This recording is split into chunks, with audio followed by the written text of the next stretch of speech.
السلام علیکم بچوں، تو کیسے ہیں؟ کہانی انگور کھٹے ہیں آج ہم سنتے ہیں۔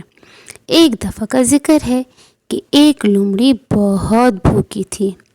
وہ خوراک کی تلاش میں ایک باغ میں پہنچی۔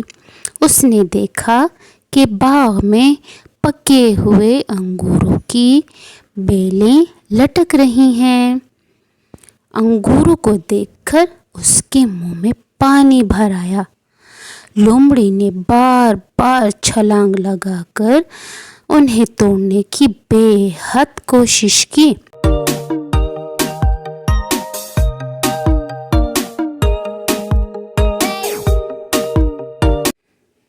لیکن انگوروں تک نہ پہنچ سکی۔ لومڑی آخر یہ کہتے ہوئے وہاں سے چلی گئی کہ انگور تو